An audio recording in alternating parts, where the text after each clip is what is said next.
नमस्कार दोस्तों, true loud foundation के इस अगले वीडियो में आपका एक बार पुनः जोरदार स्वागत है। इस समय हम फिर से एक बार बात करने के लिए आए हैं वरिष्ठ अधिवक्ता सत्यप्रकाश दीक्षित जी से, जो कि दीवानी का एक जाना माना नाम है। कानपुर के वरिष्ठ वकीलों में इनकी गिनती होती है। आज का जो विषय है वो है सक्सेशन सर्टिफिकेट, जिसकी आवश्यकता जब हमारा कोई करीबी हमें छोड़कर चला जाता है और उसके बाद पड़ती है, तो उसके बारे में आज हम बात करने आ रहे हैं। तो सबसे पहले जानते हैं कि सक्सेशन सर्टिफिकेट होता क्या है।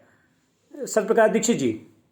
मित्रों, मृतक ने अपने खाते में, बैंक में या LIC वगैरह में जहाँ कहीं भी धन छोड़ा है, तो उस धन को प्राप्त करने के क्या तरीका है, इसके लिए सक्सेशन सर्टिफिकेट आवश्यक होता है। बैंक में पैसा जमा है तो खातेदार को के वारिसान को पैसा कैसे मिलेगा, इसके लिए उत्तराधिकार प्रमाण पत्र दीवानी न्यायालय से जारी होता है। इसका तरीका यह है कि जो मृतक है, पहले तो उसके वारिस देखे जाएं कौन कौन से हैं। उसके लिए पारिवारिक सदस्यता प्रमाण पत्र सक्षम अधिकारी SDM के यहाँ से प्राप्त होता है। इसके बाद इसका मुकदमा होता है सक्सेशन सर्टिफिकेट का, जिसमें प्रोफार्मा उसका दिया है, पूरा नाम पता मृतक का, और जो उसके वारिस हैं उनका डिटेल भर करके जमा होता है अदालत में। इसमें नोटिस लगते हैं, नोटिस मजरिया, अर्थात जनरल वे में पब्लिकेशन किया जाता है, सूचना दी जाती है, गजट भी होता है। यानी कि वकील साहब, आपने कहा कि अगर सक्सेशन सर्टिफिकेट बनाना है, और जो भी सक्सेशन सर्टिफिकेट की ज़रूरत पड़ती है कि आपका मृतक के बाद जो भी LIC है या बैंक है, जहाँ पे भी उससे जुड़ी हुई जो संपत्ति है, उसका क्लेम करने के लिए जो भी वारिस लोग हैं वो क्लेम कैसे करें, तो इस सर्टिफिकेट की ज़रूरत पड़ेगी। हाँ, तो ये सर्टिफिकेट बनाने का जो प्रक्रिया आपने बताई कि इसके लिए सिविल सूट एक आपको दायर करना होता है, और उसमें ये प्रक्रिया आती है, इसका प्रोफार्मा भी होता है, और बाद में इसका एक सरकारी सूचना जाती है और गजट भी किया जाता है। हाँ जी। इसके बाद जो मृतक है उसके वारिसान को पार्टी बनाया जाएगा, पक्षकार। मान लीजिए पिता मर गए और उन्होंने 3 बच्चों को छोड़ा, अपनी पत्नी को छोड़ा है, तो वास्तविक वारिस ये लोग हुए, इनकी तरफ से मुकदमा लगेगा सक्सेशन सर्टिफिकेट का। और विपक्षी पार्टी कौन होगी इसमें? हाँ, विपक्षी इसमें ऐसा होता है कि अगर सहमत हैं उसके वारिसान, तो किसी एक के द्वारा दावा दाखिल हो जाता है, और बनाम जो अन्य शेष बचे वारिसान उनको विरोधी बना करके दाखिल किया जाता है। या किसी अन्य कोई क्लेम कर रहा है वसीयत के आधार पर यह कि हम वारिस हैं, तो उनको विपक्षी बनाया जाएगा। दावा दाखिल करने के बाद इसकी पारिवारिक सदस्यता प्रमाण पत्र लेना पड़ेगा। पारिवारिक सदस्यता प्रमाण पत्र, जो कि सक्सेशन सर्टिफिकेट के लिए जरूरी होगा। हाँ जी, वो प्राप्त करना पड़ेगा। हाँ, और जो डिटेल वहाँ जहाँ पैसा जमा है, वहाँ से कोर्ट डिटेल मंगाती है कि कितना पैसा है कि नहीं है। अच्छा, अब इसमें यानी कि बैंक होगा तो बैंक का डिटेल आएगा, LIC होगा तो LIC का डिटेल आएगा, जो भी जहाँ पे भी पैसा जमा है या पोस्ट ऑफिस में जमा है या जहाँ पे भी, उसका पूरा डिटेल भी इसमें लगेगा। हाँ, और जब डिटेल आ जाएगा तो उसके आधार पर जब कोई ऑब्जेक्शन नहीं है, या जो अन्य वारिस बनाए गए प्रतिवादी, उनकी तरफ से नो ऑब्जेक्शन आ गया। यानी कि मैं इसको एक बार पुनः रिपीट करूंगा कि पहले जो भी परिवार के सदस्य हैं, एक व्यक्ति बाकी सारे अन्य व्यक्तियों के को विपक्ष में रखते हुए मुकदमा दायर करेगा, ताकि सरकार की तरफ से सारे हिस्से सुनिश्चित किए जाएं। हाँ। इस तरह की बात है। और अगर कोई और व्यक्ति वसीयत के आधार पर क्लेम करता है तो उसके विरुद्ध मुकदमा होगा। हाँ, वसीयत हो या कोई अन्य आधार दिखा रहा है, हम उसके वारिस हैं, हम उत्तराधिकारी हैं, तो उसका सुनवाई होगी। तो क्या ये बहुत ही कठिन प्रक्रिया है? सुनने में लग रहा है कि मुकदमा दायर होगा, क्या बहुत बड़ा काम है या आसानी से हो जाता है? नहीं, बिल्कुल आसानी से तो नहीं होता है, कुछ तो कठिनाई है ये मुकदमा हो। यानी कि थोड़ा सा पेपर वर्क जरूर है, लेकिन ये है कि तरीका यही है, सब लोगों को इसी तरीके से जाना होता है। और चूंकि इसमें फाइनेंशियल ट्रांजेक्शन इन्वॉल्व है, इसलिए तो सरकार हर चीज़ के मतलब डॉक्यूमेंट्री एविडेंस लेती है। कोर्ट यानी सरकार का मतलब है यहाँ पे कोर्ट डॉक्यूमेंट्री एविडेंस लेकर देखकर तब निर्णय लिया जाता है कि किसको सक्सेशन सर्टिफिकेट बनाया जाएगा, हाँ जारी किसको होगा। जब आदेश हो जाता है तो उसके बाद इसमें कोर्ट फीस जमा होती है।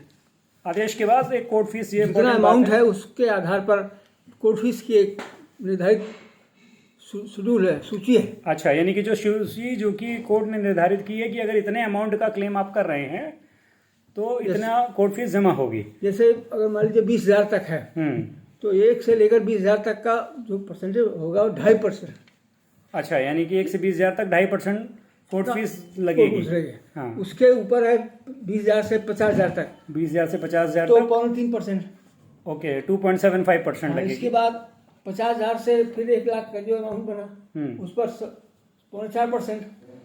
जी जी। 1 लाख से 2 लाख तक 5%। 2 लाख से 3 लाख तक, इस तरह निर्धारित है। एक तरीका बनाया कोर्ट फीस का उन्होंने। हाँ, अंत में 9% के लगभग जो अमाउंट बढ़ता जाता है तो लगभग 9%, यानी मैक्सिमम जो है वो 9% में। यानी अगर ये मैं सवाल यहाँ पर ये आता है कि सक्सेशन सर्टिफिकेट की ज़रूरत सच में पड़ती ही है, या अगर पहले से ही नॉमिनेशन दिया गया है बैंक में सब जगह तो उसकी ज़रूरत शायद ना पड़े। नहीं, ये बड़े महत्वपूर्ण प्रोसेस में है नॉमिनी का। नॉमिनी का रोल क्या है? हाँ, खातेदार ने नॉमिनी बना रखा है जी, तो क्या नॉमिनी पैसा उठा करके सब ले सकता है कि नहीं? जी जी तो जी। वस्तुतः नॉमिनी को कोई अधिकार नहीं होते हैं। अच्छा, खातेदार ने उनको नामांकन तो किया है, हाँ, लेकिन उसको व्यक्तिगत हैसियत से कोई अधिकार नहीं है। उसे जो वास्तविक वारिस है मृतक के, उनको पैसा उठा करके देना पड़ेगा। बैंक पैसा नॉमिनी के नाम कर सकती है, अच्छा, लेकिन नॉमिनी को वो पैसा उसके मृतक के वास्तविक जो वारिस हैं उनको वापस करना पड़ेगा। अच्छा, नॉमिनी का कोई व्यक्तिगत अधिकार नहीं होता। नॉमिनी कोई भी हो सकता है। हाँ, अब नॉमिनी अगर उसी में उत्तराधिकारी उसके हैं, हाँ, तो उनमें से किसी एक ने अप्लाई किया तो वो नॉमिनी भी है, तो नॉमिनी होते हुए भी उसको केवल उतना ही हिस्सा प्राप्त करने का अधिकार है जितना कि उस सक्सेशन में उसका बनता है उत्तराधिकार में। पहले 3 लड़के और माँ बची तो 4 टुकड़े हो गए।